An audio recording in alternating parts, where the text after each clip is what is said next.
War Report coming live every Tuesday at 7 with Steve, Cat, Ryan, Amanda, and Eric. And the voice of NEW, Vince Berry. Hitting all the topics like a clothesline flurry. Turn up your speakers and hear them out. You can listen from your car, even on your couch. They too raw, who NXT? Handing out smackdowns, follow on IG. Plus, it's sponsored by Tag Me a Date. Go to YouTube and sub now for every update. It's all wrestling here, no safe space. Now listen in, time to hear from some of the greats.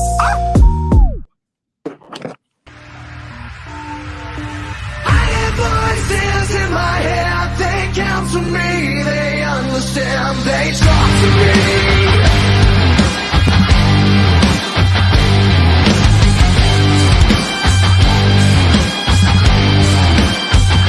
You got your rules and you're already trapped, all designed to keep you safe. But when rules start getting broken, you start questioning your fate. I have a voice that is my savior, hates to love and loves to hate. I have a voice that has the knowledge and the power to rule your fate. I hear voices crying, I see heroes dying, I taste blood that's trying, I feel tension rising. I hear voices in my head. Ladies and gentlemen, welcome to the War Report After Dark. Mr. Randall K is back, and this is a new updated version from Red Fury. So I'm hoping we hear this on Saturday night. It gives me the goosebumps. It's been over a year, and like it says below, Sir Randall K. Orton is back, baby. This is such a great thing, and there's so many different things going on in my head as to what's going to go down. We got a lot to talk about. Welcome, everybody. Vince, take it away, brother. Hey, guys. Welcome to the War Report. Hope everybody's having a good Thanksgiving week so far. We are on the road to Survivor Series this weekend, but I don't want to completely gloss over the fact that AEW had their annual November pay-per-view Full Gear on Saturday, and I have to say, if you haven't watched that pay-per-view and you're a fan of varieties of wrestling, watch that pay-per-view, because there were so many. There was deathmatch, there was comedy stuff, there was serious stuff, there were stakes, there were stories. It was just a fun pay-per-view from top to bottom. So I feel like if you and the deathmatch, the deathmatch between Hangman Page and Swerve was incredible. Yeah, well, and I know that's not everybody's taste, but I love it. Well, and we're going to dissect the entire thing. I'm thinking we really should probably start off with some Full Gear and then go into Raw. Tara, she knew I was going to play it. She thinks it's a cool version, and she couldn't stop thinking of me after the announcement. Well, thank you. Anyone that is a fan of the show knows Sir Randall's my guy. I mean, if there's any talk of a Mount Rushmore, he needs to be on that Mount Rushmore, and it's been over a year. So I am so glad that he's back. But excuse me for a moment as we have some breaking news. David Rosca over at YouTube.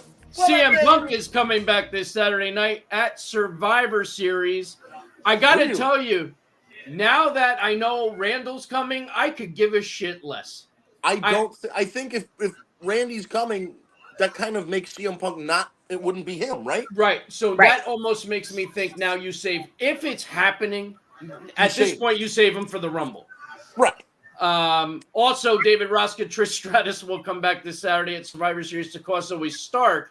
You know, I have to agree with. I could get on board with that, David. That's something that I could definitely see happening, and I do want to touch more on that when we get over to our picks for this Saturday. But I do think we definitely need to start with a little Full Gear because, we like to go in order. And there's definitely a lot to talk about. And I have some critiques, actually, that I want to voice and see what people think. But I also think if we are going to start with Full Gear, then it's only right that we start. Not that I want to start Full Gear from the end, although that is definitely something that I guess we definitely need to talk about. But you know what? Let me go this route. I want to throw this out. Two critiques that I had. Okay. And I normally don't have too many when it comes to AEW. I mean, there's some little things, of course, and maybe these are little things too. Right. Tony Storm, and we'll get into the match aspect. I cannot tell you before I get into it how excited I am that Tony Storm won the title back with this gimmick. Because she's knocking this gimmick out of the park. It's entertaining. Absolutely. And 1000%. I think what she'll be able to do with the championship and doing it, I think, is going to be a sight to be seen. My critique, I love the fact that she won with a frying pan on her ass. Right. I thought that was amazing. I just don't see how the way Aubrey was positioned numerous times towards the finish, you can't tell me she didn't see a frying pan sticking out of her ass. Right. So, it's like little things that we talk about, like that bothered me. And I wanted to see if it bothered anyone else. But before you guys answer, the other critique I had, you got MJF doing a leaping RKO over the top to the outside, which looked amazing, by the way. Yeah, but he shouldn't. But we're also selling the fact that he can hardly walk on one leg, but he seemed to be able to run across the ring, leap over the top onto the floor. Right. It's like some things like that. I think were poor decisions. Like you could have saved that, I think, for another time. But let's go back to the Tony Storm thing. What's your guys' take? Am I nitpicking too much, or do you guys kind of? You're not nitpicking too much at all. That was a little blatantly obvious. So I agree with you 1000. Yeah.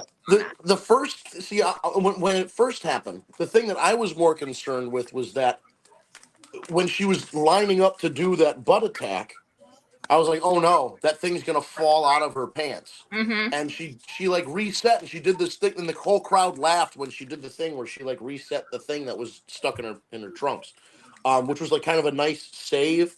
But also then at that point I was like, ooh, would the ref see that?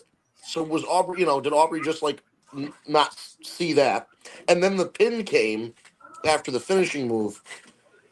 I can't say it bothered me in the moment because there was more. It was more, I guess, on rewatch when people pointed it out and were like, "Oh yeah, she was right there." Because like once the screen turns black and white and Tony wins and like the girl comes out and gives her the flowers, I'm kind of past whatever Aubrey's doing because now we're telling the story with Mariah May.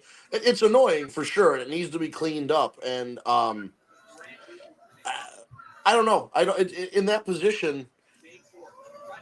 I guess as the referee, you just got to go to the other side or something. I don't know. I understand she wanted to count the pinfall where it looked like she was staring at the shoulders, but but how do you not see this huge silver, metal frying pan sticking out of her ass? It almost would have been better if she hit the move with it and then ditched it out of the ring. Yes. So then at least, Aubrey didn't see her throw it out of the ring, and then something could have. Yeah, but you know what, Vince? Even leading up to the finish. There was a good, I want to say, 2 to 4 minutes. Oh, dude, yeah, it was sticking out of her ass. So you can't tell me Aubrey didn't see it. And again, this is going to sound weird, but I liked the part where the little chafing dish or frying pan or whatever it was, because it was kind of round. There was a point where the handle part was stuck in her trunks, and then the silver part was like perfectly cupping her butt. Yeah. I was like, all right, that's pretty good. But again, like, don't take and not you, but like whoever listens, the critique is not anything against Tony or Aubrey. It's just that might have, listen, the idea. It was weird. It was weird, and at the end of the day, your job is to make us believe it's real. You know, even though you know it's not. But again, I thought the idea was great. I thought it was funny. It fits the gimmick. And I think Tony Storm is an absolute home run right now. I can't say enough about it. Al, what do you think? Am I being too nitpicky or you agree? I mean, I'm going to say this much. I didn't particularly watch the match, but I have no idea how you wrestle a match and not see your frying pans on your opponent's ass. So I'm just trying to put logic to it. Was like so it was like a little tray. It did look like a frying pan, but she was before the match. Luther had this tray on a pillow, and she took her jewelry off and put it on this sterling silver tray or whatever it was. Then when it came time to end the match, she dumped the jewelry off of it, took it off the pillow, and stuffed it in her trunks. But it was yes, Al, absolutely 100%. Anybody looking at her saw a big hunk of metal sticking out of the back of her pants. Yeah, which made it funny. It's hilarious. But something should have happened. The referee should have been down or got hit in the eye. Right. I don't know, something. I mean, look, if there's something you could always say about AEW, that what are the pros about AEW? The in-ring, like, wrestling is amazing, right? We could all agree on that. Yeah. They miss the steps on the little nuances, on the little things. It's the little things. But you know what? The little things add up. They mean something. Exactly. And fans like us, you know, are going to dissect that, and here we are critiquing it. Right. And you know, that's where they fall short for me at. You know, is the little things about it. Like, you know what though, but Al, you're right too, because if you think about it, there's not a Dynamite, there's not a Collision where you don't see at least one pay-per-view quality match. right. Yeah. And that's not to take away from any of the other matches. They're all great matches. I mean, yes, shit happens, but for the most part, they're all great matches. But you get at least one pay-per-view caliber match on each, where you could go through Raws and SmackDowns, and there's some good matches, but we're not sitting here saying they were phenomenal matches. They were great matches, or this was pay-per-view quality. You know, it happens, but it's not as often as with AEW. You know, AEW is also less story, more wrestling. But the stories and the gimmicks that they're coming up with now, I'm liking. You know, like a Tony Storm, or what they've been doing with the Best Friends with Adam Cole and MJF, and you know, and again, we'll get into all that. But I have a question. Has there been a Vince? You might know this. Has there been a change of direction as far as the writing's concerned with AEW? Did they add anybody that we know about or anything like that? Yeah. So they added. God, what's his name? Will something. You see him on Twitter. I don't think he's not the WrestleNomics guy. I think he was the Wrestle and Flow guy, or he was on Swerve's podcast or something. Will Thompson or Will Thornton or something like that. But anyway, he's been added as kind of a or like a continuity advisor, for lack of a better term.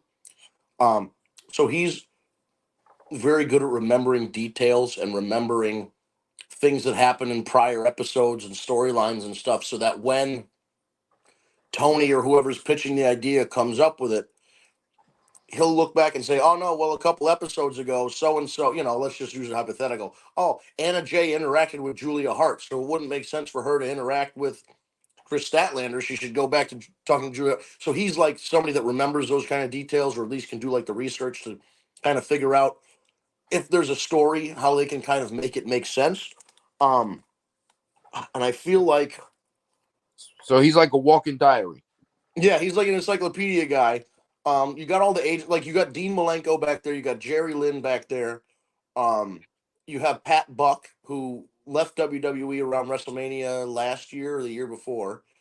I mean, you got guys back there. They say that Tony is still a guy that's like helming everything. I think Buck is more of an agent than a writer. Oh, and RJ City, the guy that does the interviews, he's the one that is producing the Tony Storm storyline. Well, he deserves a raise. He's phenomenal. He's great. He's doing a great job. I met RJ a long time ago, actually, when I spent a week with Justin LaBar in Pittsburgh. Nice. Yeah, and I went to a show with Justin because he was managing. I forget what the company was, and RJ was there. He was wrestling actually that night. I got to hang out with him, and I spent quite a bit of time with him. Like we had a few conversations. He was a good dude, very funny even then, and that was years ago. But yeah, that was pretty cool. So going back through Full Gear. So again, this Tony Storm whole deal, absolutely great, with the exception of Aubrey not seeing the pan. All right, moving on. Right. Talk to us about the death match. Oh my God. I do want to go on record. I have seen clips of the entire pay-per-view. I have not actually watched the pay-per-view yet. I have heard a lot of things about this death match. It's I not heard for it was- everybody, man. Yeah, I know. Amanda, I think said Amanda almost threw up twice. She said. Yeah, she said she had to run to the kitchen sink because she was going to throw up. So Well, yeah, I mean, how brutal was it? Extremely.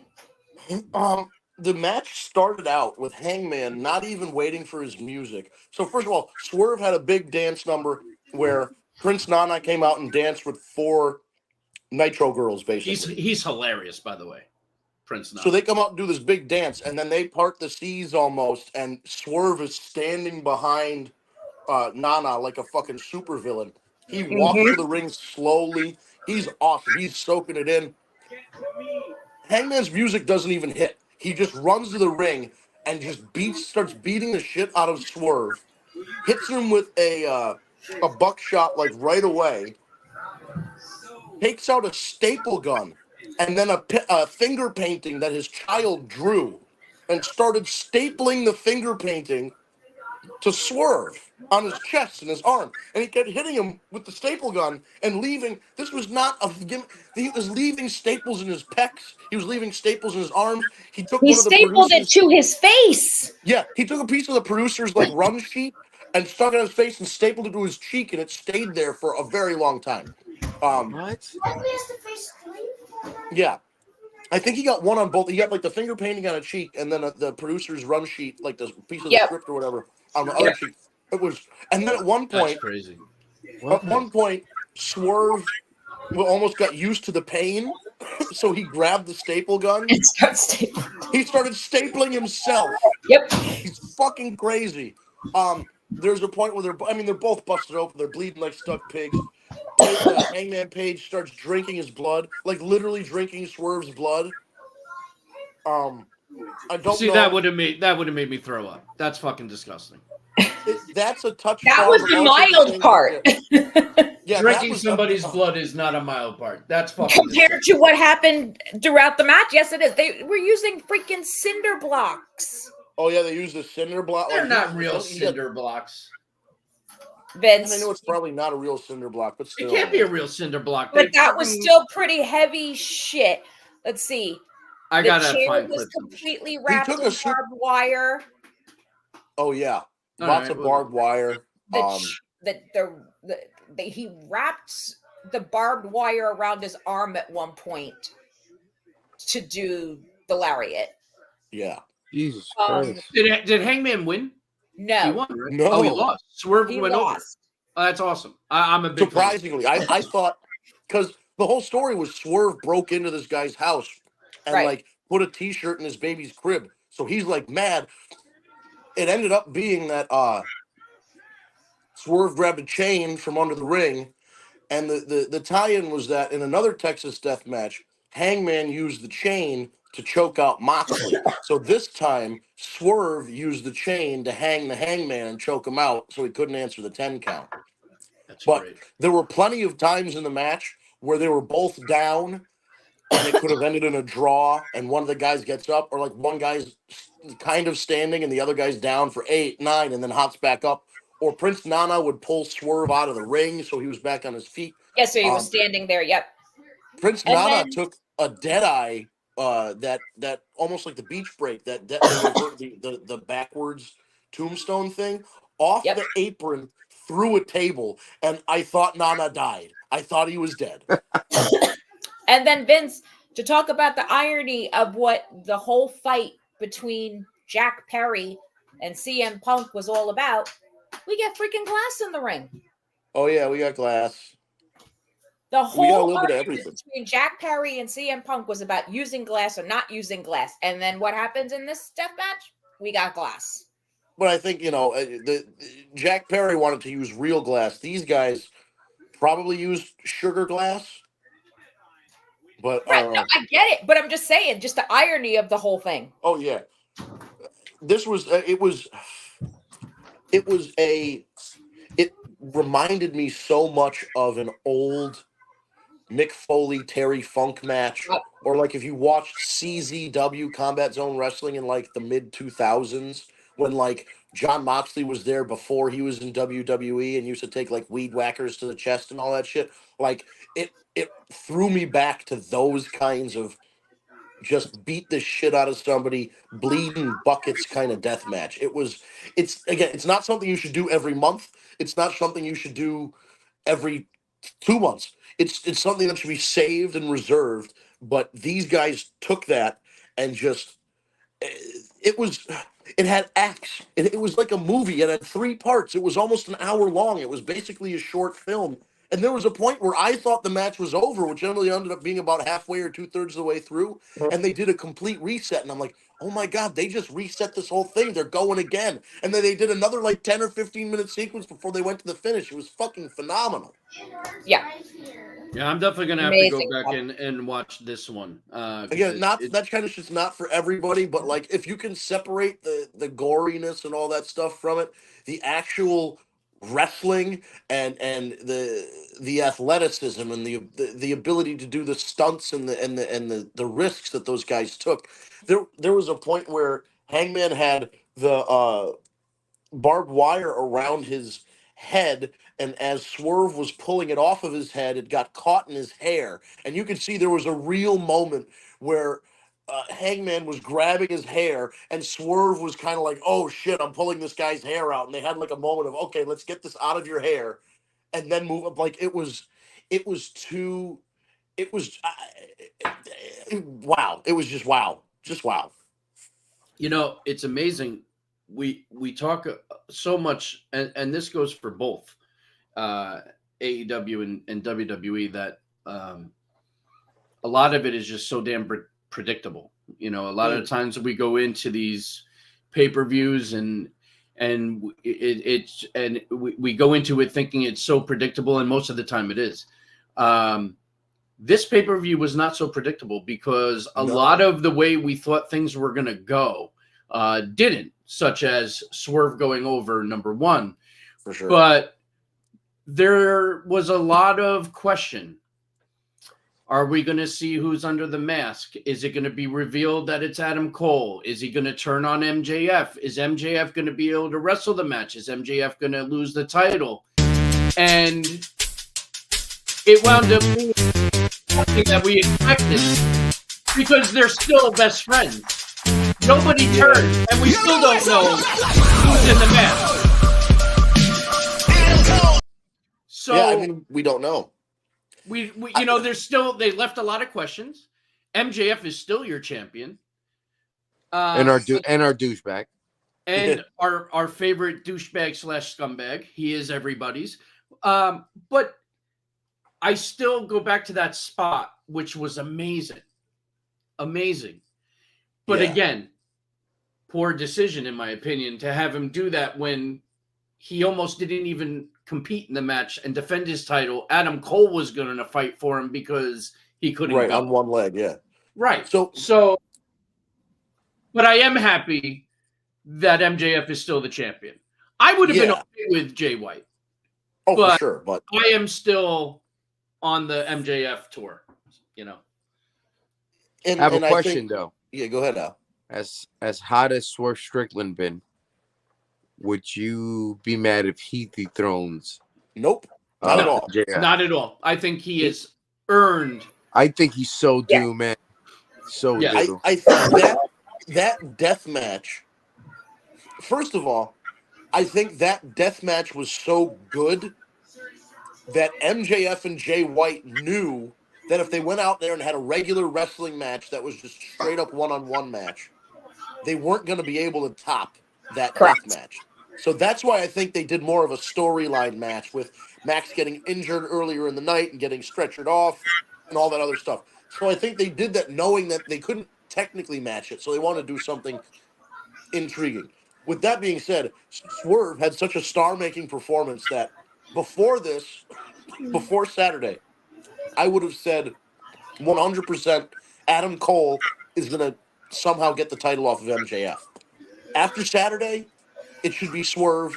Swerve should get the world title and the TBS title, and he should pin Chris Statlander, and he should pin everybody else, and just carry all the belts around. Just that's you know what I mean. Just pin Ricky Starks and take the tag titles. Just take them all. He's phenomenal. Yeah. Hey, here's a question. Yeah. What happened in the Hobbs Paul White match? Oh, there was no singles match between those guys. They didn't have a singles match? I thought the whole body slam onto the card was the setup for the match, no? No, they only recapped it during the pre-show. It didn't. Yeah. Nothing came of it during the pay-per-view. That was a hell of a spot, by the way. Yeah, absolutely. I think I hope that is the last time that I ever see Paul White get body slammed like that. He don't need to do that shit no more. No, and it was a pretty far way down too. And I feel like he was supposed to hit the windshield, and he hit the hood instead.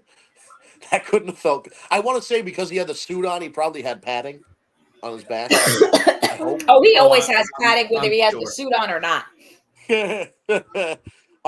That's very true. But so Steve, for your question about the MJF spot, this is kind of where I kind of thought, and just based on the reaction online, because online that the match has divided the wrestling community. That Jay White match, they say that Jay White got buried, all this other stuff, blah blah blah. Because the devil wasn't revealed, they're like, oh, why didn't they? It should have been revealed. He should have been teased. I thought they were going to. I did too. That was like the whole build, but I guess not. Right, but here's the thing though. The devil not showing up at all might be the hint. Adam Cole was at ringside the whole time. He had no. And Steve, and to your point, who was the one that kept encouraging MJF to do dives and all kinds of crazy moves while he was injured? That's Adam true. Cole. All right. Well, who was the guy that moved the ring, the Dynamite Diamond ring, closer to Jay White? It was Adam Cole. He who moved the belt so that Jay White could get it. Adam Cole. Adam Cole made a promise that I think he wasn't going to go off the title if MJF had it. I think the heel turn is that he's going to find a way to manipulate Max out of the title so that Adam Cole can scoop it up from whoever has it. I don't know who said it. It might have been Al. It might have been our GSM Dave. Somebody came up with an idea. What if it might have been Dave? I think it was. He says, "What if they really mind fuck everybody?" Yeah. And the person under the mask is not Adam Cole. It's Britt Baker. I've heard it, and I don't hate it. I don't hate it because nobody's expecting it to not be a dude. First of all, everyone's expecting it to be Adam Cole, and it is small frames. Whoever's under that, yeah, because that's why I think it's Adam Cole, because it's like a smaller person. They're not that built or big. But I also feel like Adam Cole is so beyond predictable. Like, I don't think anybody doesn't think that it potentially is Adam Cole, but Britt Baker, and kind of be like, you're almost stealing Adam from me, or, they could do something, like that. I think that would be a real mindfuck, and it would be interesting. They could be in it together, Britt and her husband. Or they could be into it together. True. They could be in it together. Like, he's by his side trying to screw her, and the devil's on the other side screwing him too. What if the masked person comes out and a second one comes out, and then everyone's like, "What the hell?" And then they both take off the mask, and it's Britt and Cole. Like that. Like, there's some really cool shit they can do with it, rather than it just being Adam Cole, because I do think that's really predictable. I also think part of that too is that I just don't want to see those two. Well, what's his name? Remember we were speaking at work, Steve, about his other boy. Right. that we were saying that it could be Kyle O'Reilly. We haven't seen him in a long time. So that's another avenue. My only thing with Kyle, correct me if I'm wrong, guys, but Kyle's pretty tall. Yeah. So I don't know. He's skinny. Yeah, well, the person coming out in the mask is definitely skinny, but I feel like Kyle may be taller than. I mean, I guess it doesn't matter. Yeah. Like anybody could come out now under the mask and be revealed. Like for all we know, it could have been 10 people by now that we've seen, and they just haven't decided who it's going to be yet. So it'll be interesting to see where it goes. But I think that they need to do something different with this. They need to try and not make it as predictable as we all think. So hopefully it won't be. I heard, though, regardless, it was a pretty good match. Clips that I've seen look pretty good and entertaining. The crowd was in it. And everyone seemed happy that MJF kept the belt. There's also rumors going around that this whole bidding war in 24 is really just a saying now, and that secretly MJF has already signed an extension to his contract, which I'd be okay with that too. He has to, dude. Like, because I don't think you don't keep the world title on a guy that's not going to be in your company in a month unless you're writing him off unless the world's end is literally his last night and he loses the title and then he's gone. But then that's somebody who left, and the last time people saw him on TV, he was a world champion. And then if he shows up on the other show, they go, "There's the former world champion." So I feel like he's got to be wrapped up. I say this all the time on this show, and I'm going to keep saying it. The idea of MJF going to WWE scares me. Yeah, man. Because he will never be able to be the MJF he'll never be our scumbag the way he is now. He just won't be able to say or do the shit that he does now in WWE. So I think it'll just be a very, very, very watered down version of MJF. And then people are going to beg for him to leave and go back to AEW. Right.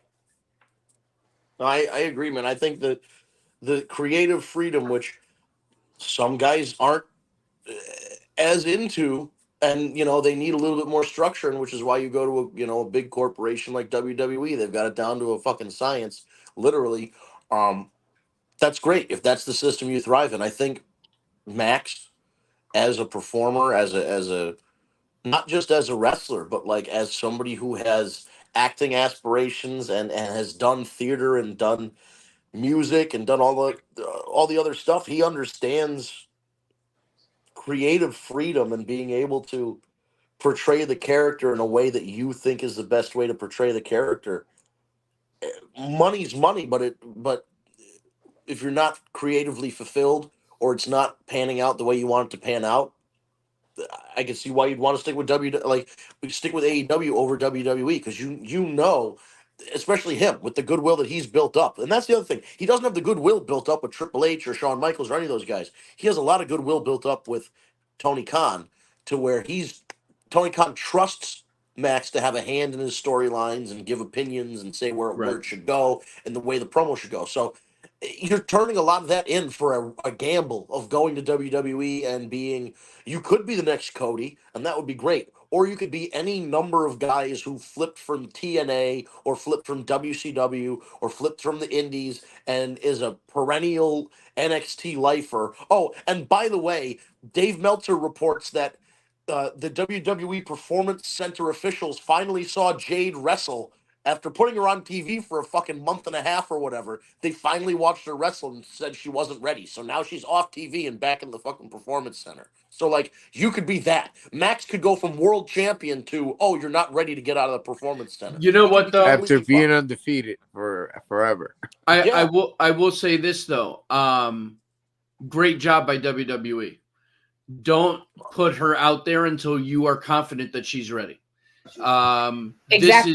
We're just going to agree with that. That's not necessarily a bad thing. There's so much hype behind her right now that you don't want her to come out and be like a shockmaster. Right. You oh my know god, what I you just mean? took the words right out of my mouth. I was just gonna say You were going to Shockmaster. say Shockmaster? Oh, no. We're on the same page today. I Such was a gonna bad say the hole. exact same thing. I'm thinking a tugboat crashing through a wall and his helmet falling off. And then getting up quickly and putting it right back on. You Like didn't nobody see saw that. it. Yeah. Pay That's like attention Sid to- doing don't pay a attention to promo. the man behind the curtain. That didn't happen. That's like Sid doing a promo backstage and saying "cut, cut," and like we can't do that. We're live We on the can't air. do that. Relax, Well, Like, anything else that we need to cover with Full Gear? So Julia Hart's the new TBS champion. Yes, that's huge. Youngest champion, huge. right? And youngest champion, and she looked great. She's She improved did. so much over the last couple years. She's a star, man. She's made the ladder match, the tag team ladder match was,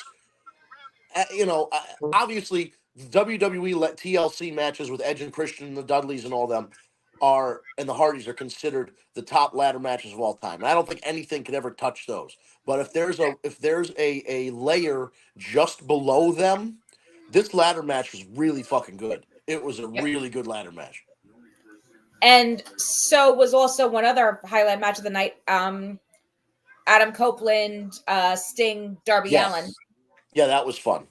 That seems like they're setting up a way for Edge and Christian to face off in like a cage match or somewhere that Christian can't, like a dog collar, because Christian keeps anytime he's in the ring or anytime he's near Edge, Adam Copeland, he runs away. Like at the end of this match, he completely ran out of the arena and abandoned Luchasaurus, and the babyface team won. So it seems like we're gonna get some sort of cage match, Hell in a Cell, dog collar, you can't get away from me, whatever, you can't leave the ring match. But that was a way fun intro though, with Ric Flair coming out first, and then Flair comes out, yeah. and then Adam and everything coming out with the half of the face paint. His face paint was pretty badass. I saw the entrance for sure. That was so great. Cool to watch, and then to see him get it, And Flair threw some chops. Flair threw some chops, and he took a low blow from Christian. Oh, yeah, right. Yeah, Christian. That's great. Christian gave him a couple, like not just one. He gave him like two in a row that were like, Rick, you better sell this. Sell the shit out of this. Yep, exactly. That's funny. But it was also nice to see Adam Copeland be on a pay-per-view and actually take a legitimate win too. Yeah, the whole presentation, because he fits in, the aesthetic fits in both somehow with Sting and with Darby, where he's like, he was the vampire guy, the brood guy. So like him coming out with the face paint, first of all, it was only half of his face. So that's Darby's face paint. And then he had the Stinger design and the Darby design kind of integrated in both. Yeah. And then he's wearing his big long, like Rob Zombie style jacket. The whole thing was just like, it's like the modern day version of like when a War Games team, when Sting had a War Games team and everybody painted their face. Yeah. It was just like that. Yeah. So it had that really, like I said, it had that old school vibe to it with a modern twist. So yeah, that probably, even though the match was good, don't get me wrong, but that entrance freaking made my night. Absolutely. Overall, I just think it has to do with Edge's aura. I'm sorry, Mr. Adam you're right. Copeland's aura. No, he's Edge. Good. I'm trying to get used to it, because eventually I'm gonna try to. But yeah, man, he's just think about it. What hasn't he done in wrestling that wasn't cool? Yeah, like everything he's put on, everything he does, pretty much. Like he's a fucking rock star. Like he is truly a wrestling rock star. If you could like compare him to anything else. Yeah, but what I say, when did I think a year ago or a year and a half ago, though, that we'd be saying he was tag team partnering with Sting and Darby Allin with Ric Flair at ringside. Yeah. Oh, I know. Yeah, that sounds nuts.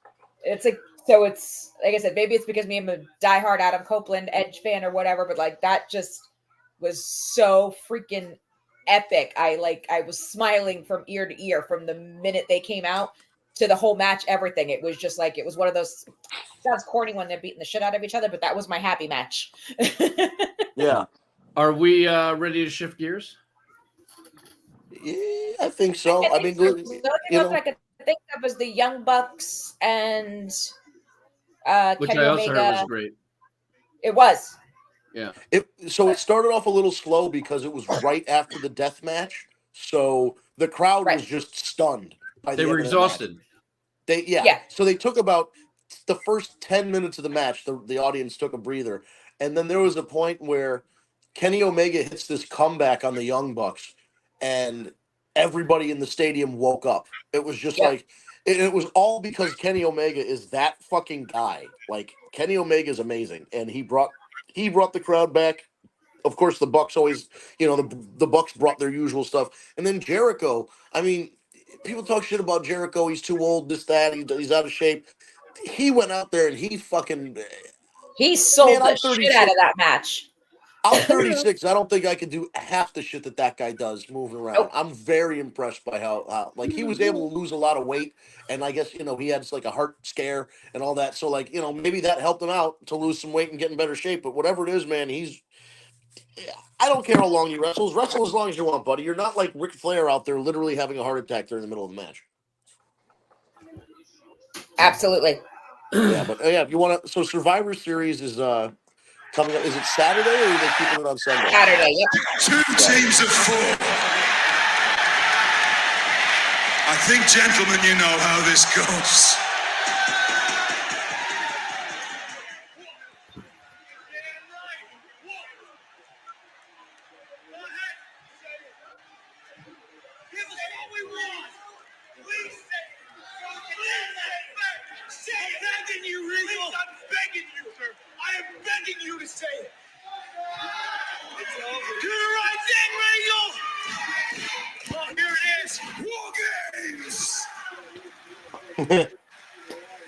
We cannot talk about War Games without hearing the voice of William Regal. Yeah, Adam Pearce did a pretty good job announcing it, but William Regal is still the best at it. Not only did Adam Pearce do a great job, the eyes popping out, like his facial and like Glasses how like coming off and just War Games. like he was so like angry and in it, and like it was well done, but it's not William Regal. No, it definitely wasn't Regal. So it's coming up Saturday. How many matches are announced, or what do we have on the docket so far? All right. Well, so we know that the women's War Games match is going to be 4-on-4. The men's is going to be now 5-on-5.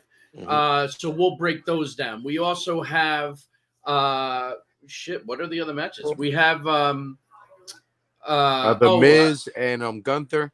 Miz and Gunther. We have Shit Stain versus Rhea Ripley. I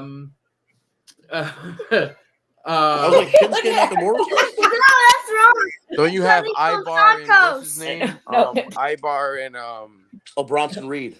Bronson Reed. That's going to be great. And we also have Carlito versus Santos Escobar. Correct. That should be good too. That should be really good. I think that's the whole card. The U.S. champion. Sorry, fighting? I just had to explain to Alex who you were referring to when you said Shit Stain. Sorry. Oh, no worries. Is the U.S. title on the line or no? Logan Paul's not there. No, they haven't promoted him. No, he's not going to be there, which also goes back to why I don't think it was necessarily the greatest idea that you put the belt on him if he's not going to be at every pay-per-view, like one of the big four. But anyway, I digress. So I guess what we'll go down.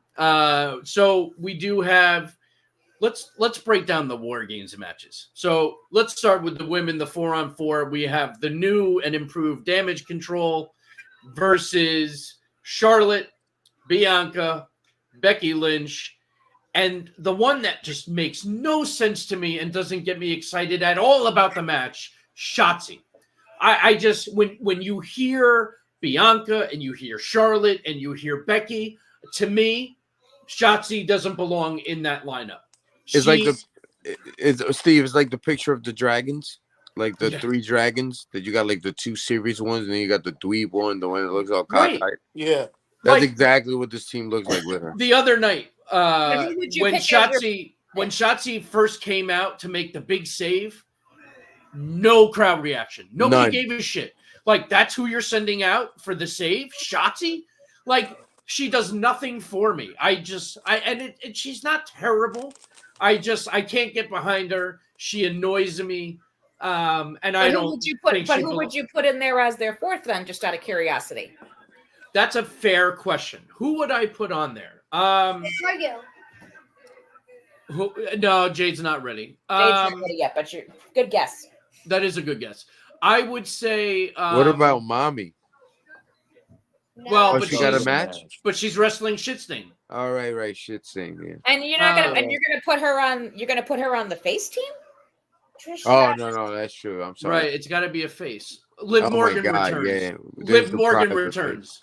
Liv Morgan returns. I'd be good with that. Liv Morgan could be in there. Liv Morgan's on the same caliber as Shotzi. No, I don't think so. She's much better to me. I think she's much more talented than Shotzi. Or put Natty in there.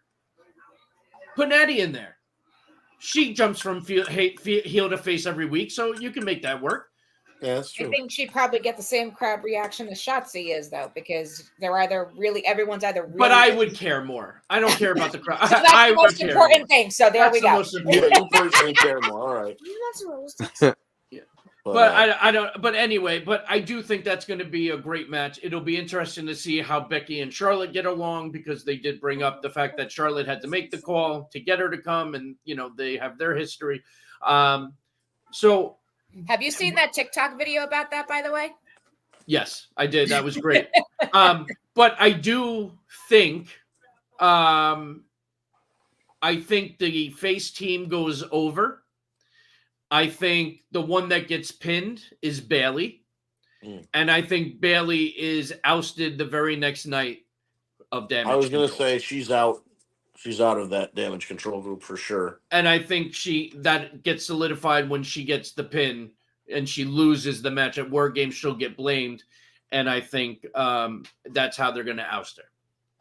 And then we're going to get a face Bayley, which will be interesting. We haven't seen in quite a long time. You know what? For some reason, I feel like the girls might lose, and because that might be the only reason Shotzi's there for. That's what I was going to say. Shotzi's there to eat the pin, she's right? there to get pinned, bro. Like that's like this team isn't going to lose. They're going to win and realize they don't need Becky, and then turn on her anyway. Yeah. Well, I could see that happening too. I mean, listen, for sure, if the heels do win, Shotzi's definitely taking the fall, 100,000%, without question. Yeah. So that could go either way. But so now I don't know who I would pick yet. I got to give that more thought. But I can see them after X amount of years reuniting Becky and Charlotte to where they're at a comfortable position with each other, seeing that team take a loss. The way I see it is, look, they already set the seed for the new Damage Control not really without messing with Becky, like that one day when she was trying to make jokes and crack or whatever. And they were just Bayley, I'm sorry, looking at her all weird and whatnot. So they already said that. They're teasing the hell out of it. They've been teasing it now for a couple of weeks. Right. So the fact that Becky might, I'm sorry, I keep saying Becky. Bayley might be looking at them like, doing their finishing moves on whoever they're going to pin, and she's the one just there staring at them, and they're over there celebrating. That's already going to tell you next day on Raw or SmackDown, they're going to get rid of her. They're going to get rid of her because they're not going to need her at that point. They just need her at this point because they need technically the fourth girl. But after this, she's dead weight. And it's very possible that Charlotte and Becky are only in this match together so they can. No. There's Becky's in there too. There's a Bayley and a Becky. That's why it's confusing. I know, right? Yeah, exactly. So Charlotte and Becky are on the same team because they're gonna immediately have fucking problems, and then they're gonna feud with each other. That could be it. You know what I mean? Oh, look, they're cool with each other. Oh, psych, they really still hate each other. I don't know how this is gonna shake out. I'm with Steve. I'm gonna have to think about it. But like, the one glaring thing that stands out that Al pointed out is Shotzi is in that match as the pin eater, and whether or not that's a red herring or not, because they might be. Well, people understand. Like they know that wrestling fans know that there's somebody in there that eat the pin. So maybe they did put her in there as a misdirection. I know that you know that I know that they know. Gotcha. Yeah. Right. You know that I know that they know that I know. Ladies and Uh-oh. gentlemen, breaking news alert. Breaking We have news. another comment from our good friend David Roscoe over at Yeah. YouTube with a question. Is Damian Priest going to cash in his briefcase on Seth Rollins for the World Heavyweight Championship this Saturday at Survivor Series? David, that poses a very good question. I think he might. I mean, During it's a definitely possible. War Games match, that is genius. Well, it would be after. It would be, Why not? He could cash it in during the match. I guess No, you but could. he'd be better off doing it at the end after he's Right. gotten his ass completely whipped for 30 minutes or whatever, and then cash it. Absolutely, do it at the end. That would be dumb. Especially if the person that they're teasing to join the babyface team remembers that him and Cody really aren't friends and don't get along. And they actually had a match against each other at WrestleMania several years ago, and the whole thing, they're not buddies. Him and Legacy broke up for a reason. They had friction, so I don't. Well, and to piggyback on that, we'll transition to the men's War Games match, because if you remember, Jey Uso is the reason Orton has been out for over a year. That's the other thing I was going to say. Yeah. So the look on Jay's face, which they made sure they showed in the camera numerous times, like the shit look. So I don't see Orton. I the way that I see this, I think the face team does go over. And I think at the end of the match, when it's over and they're celebrating RKO out of nowhere, I was just going to say everybody's getting RKO'd. Everybody. Or it's just Jey Uso. Nah. And then that starts now a feud between Randy Orton and Jey Uso, and that will lead to Randy Orton versus Cody Rhodes, leading up to WrestleMania. Ain't no way all those personalities going over, man. Ain't no way. That's a lot. You just named like 3-4 angles. You just named 3-4 angles you could go through that are old storylines. That's friction already. And think about this, like with the bloodline, they're trying to tease to us that they might want to bring Drew McIntyre in. It wouldn't do well for them to lose this match and still trying to get him in. So if you still want that angle, you want to keep them strong.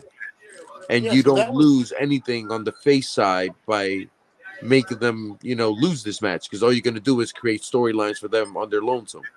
So I think it makes a lot more sense to let the heels go through with the win. I mean, it would be interesting to see Judgment Day get the win for sure. Regardless of who wins, though, if they're still locked in the cage, I feel like RKO's and then he causes it. He causes it. He causes Judgment Day to win. Yep, I agree. The loss, because he's the one that has the friction with everybody. He hates old boy from Legacy, Cody Rhodes. He doesn't fuck with Jey Uso because he did that to him. And him and Seth never get along either. Oh, there you go. And he never, right. He did the most famous RKO on Seth ever. Right. At Right, so and David's update is right. The bloodline, including, main event Jey Uso, are the reason Randy was out in the first place. Randy has no reason to like any of these fucking guys. Yeah, the only person Randy Orton liked was Matt Riddle. And he's gone. And keep in mind, though, Orton and Cody, listen, Orton is known to turn on anyone at any time. He's the Viper. That's just what he does. You can't trust him.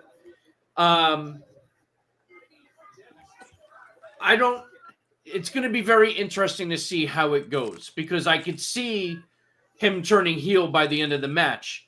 It just depends on which one he's going to go after. Him and Cody, they hugged it out. They were happy when Cody came back, this and that. So, yes, they have history, but it didn't seem like they hate each other, although Orton never forgets anything. So there's so many different ways it can go, which is good for us because that keeps us guessing.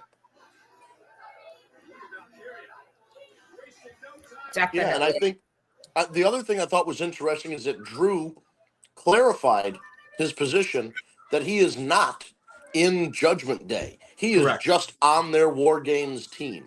Well, he says that for now. Right.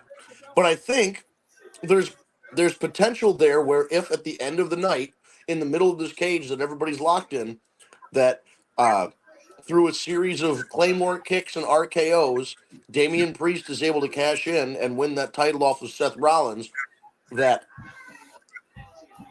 Drew joins Judgment Day and kicks out Damian Priest and then they feud with each other. I really, I don't know. I'm just saying that, like, if we go down that route of Drew McIntyre joining Judgment Day, I feel like somebody's got to make an exit. And the most logical would be Damian Priest. I mean, he's definitely the logical one because they'll replace the muscle for one another. And he's the one that would make sense to go as a singles wrestler for sure. I don't know. I still think they want to tease that angle as far as like trying to keep him to go into it, but he's not in it yet. Because like you said, right? He said, I'm not in the bloodline. So I feel like when he gets into the bloodline, it's going to be like one of those segments in like Raw or SmackDown that, hey, you know what? Like, I'm in or I'm out. And then they jump him or whatever the case may be. Maybe the agreement is I'll be on your War Games team if you give me a title shot after you cash in. Might that be the reason? Might that be the reason Priest always looks at him that way? That makes sense. And maybe Rhea Ripley made that deal and Damian Priest doesn't know about it and they won't reveal it until after the match. That's interesting. That's he's the one making all the deals, not Damian Priest. Right, especially after the dissension that's been going on the past couple of weeks. You're right. Yeah. I don't know. I like that there's not a definitive direction that this is going. The best part of wrestling. That's what makes it good, though. Because this is something that isn't so predictable. Right. Okay. Did anybody see the little Rey Mysterio figure on the Judgment Day's table last night during the segment? Oh my God, I missed it. So there was a Rey Mysterio action figure on the table, and it was holding a sign that says "Still a deadbeat dad." Did you see the tweet from Santos that said he tweeted out Dom was right? Dom was right. Yeah. Yep. I mean, But it's like his toy figure this big, and the sign was about this big, and it goes, "I'm a deadbeat dad." Guys, what do you think? What do you think about this? Right, something we've never seen before. What if WWE takes advantage of this deadbeat shit with Rey Mysterio, turns him heel, and truly makes his character a deadbeat dad? Like it just makes him like get that heel character out of him before he leaves and retires. I feel like Ray just isn't good enough of an actor to pull it off. Has Ray ever actually been a heel? No, WCW. WCW. Was he? Okay, I did not remember. It couldn't have been that good if I don't remember. Well, he wasn't wearing a mask. If he was unmasked, and then he was wearing. Oh, okay, so it was around that time. Gotcha. That was around the same time that Nash used him as a dart and threw him into the production truck. Oh my God. Bronson Reed, Ivar, I think is going to be a great match. I'm good with either one of them going over. I think it's going to be a great match. My gut tells me it's going to be Ivar. I want Ivar to go over, man. He's our boy. Yeah, he is, but I do like Bronson also. Oh no, I do too. But I think, from what I've heard, the other guy from the Vikings is unfortunately injured and neck injury. Neck injury, like a serious one. So it seems like, which is weird that Valkyrie is his wife and she's now managing his partner and he's kind of out of the scene entirely. But it seems like with the presentation they've been giving Ivar the last couple of weeks with that whole Viking ceremony and then Valkyrie like making him the Viking King or whatever, like they're flipping away, they're positioning away from a tag team to an official singles run. And if you're doing all that, you would hope he wins this match because then it gives him the ability to challenge for an Intercontinental title, a U.S. title, something. And we have both seen him have singles runs outside of WWE, and he's phenomenal. He can do it. Phenomenal matches. He can do it. Another breaking news alert from David Rosca. Santos Escobar Carlito Survivor Series. Yes, that match is happening. I think it's going to be great, and I see Santos going over. Yeah, I think he's got to go over. Yeah, he Right? has to. Yeah. I think there's I a would- there's a potential that, and I don't know why they wouldn't set this up for a Survivor Series match, but it seems like there's going to be an LWO split where it's LWO and then like the Legado de Fantasma getting back together. It didn't appear that they were getting back together, though, based on what transpired this week. I mean, of course, that can change at any time, but Right. I don't know. But I think that's going to be a good match. Absolutely. What else we got? What Ms. did I miss? Gunther. Oh, Ms. Gunther. I mean, I want to go with Gunther, but Yeah. I mean, Miz could be No. the guy, but No. I'm gonna No go with way. Gunther. No. I they should- love Gunther and I love what he's doing, but I want to see Miz get another shot at it. I really do. Well, he's getting his can't shot, see- but No, Yeah. I want. I mean, I want him to have want a another run. title run. Like I said, yes, he's a 2-time heavy WWE champion or whatever, and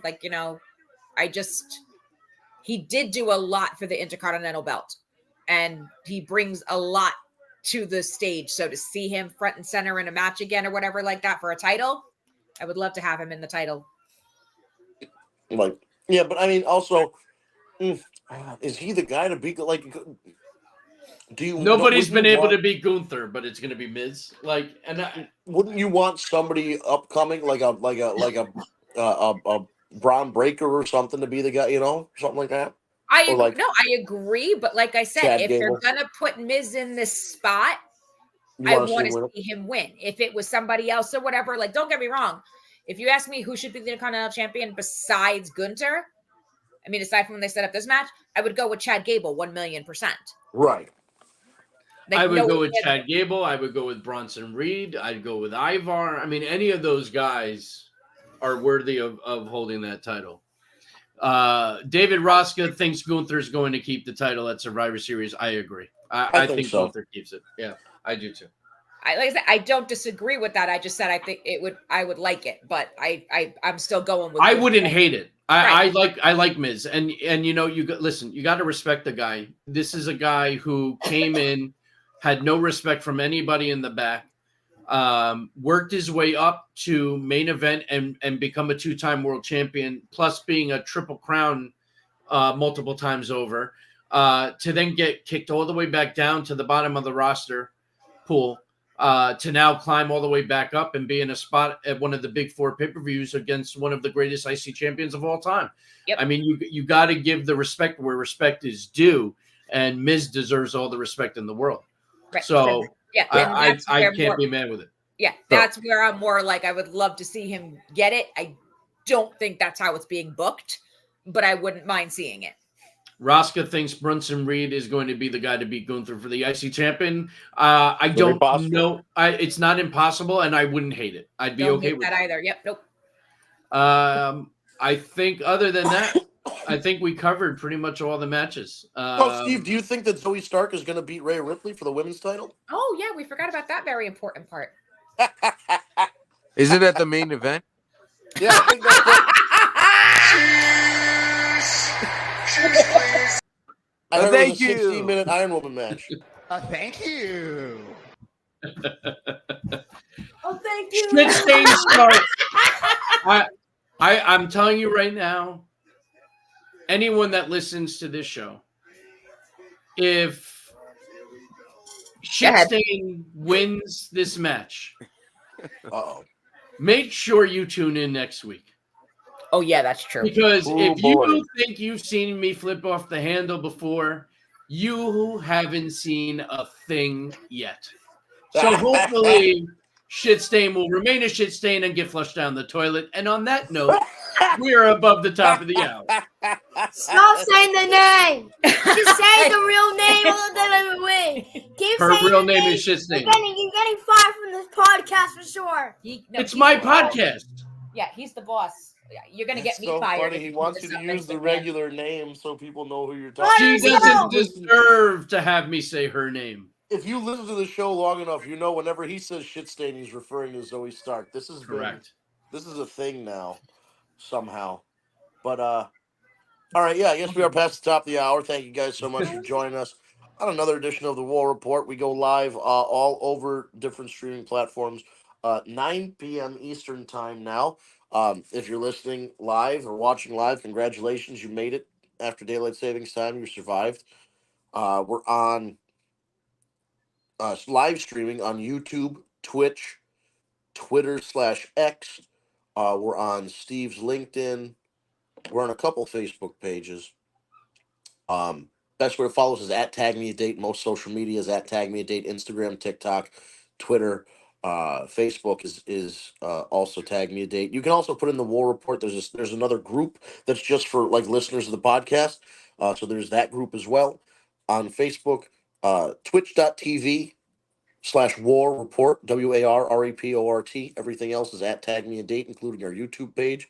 Go to YouTube and type in the search bar Tag Me a Date, and you will see our page pop up. Hit subscribe and hit the bell to get notified when we go live or upload a new video. And if you prefer the audio version of the podcast rather than the video version, you have the ability to listen to it on your favorite podcast app: Stitcher, SoundCloud, Spotify, Google Play Podcasts, Apple Podcasts. Just go in, again, type in Tag Me a Date, type in the War Report. You'll find us. There are 2 wrestling podcasts called the War Report. Just make sure when you look at the icon or the graphic and the description and all that stuff, it mentions us. It mentions like Steve and Vince Austin. So you'll know, and it mentions Tag Me a Date. You'll know it's us. So hit subscribe. The audio version goes into your inbox within the hour, usually, of the show going off the air. Ryan's nice enough to grab that and put it up for us. And then you can take it with you if you're driving or doing laundry or whatever it is you're doing throughout your day that you need to listen to a podcast. You can also go and listen to the last few episodes on the audio podcast. And then if you want to go further in the archives, it's on the Twitch and on the YouTube. So lots of options for you to interact with us. We love when we have people like Tara and people like David come in the comments and give us their opinions and give us different things to kind of talk about and address. David was giving us predictions there at the end of the show. So we love that. We love having the interaction. So if you're there, you're listening now and you haven't been interacting, we encourage you to do so. And if you have friends that like wrestling and they aren't listening to our podcast and they're looking for a new podcast, please recommend it. The more the merrier. We love having people hop in, especially new listeners. We love having them hop in the chat, and we welcome them to join the ride. So until next time, we'll be back for another edition of the War Report next week on a Tuesday evening, 9 p.m. Eastern time. We'll see you then, guys. Have a nice one.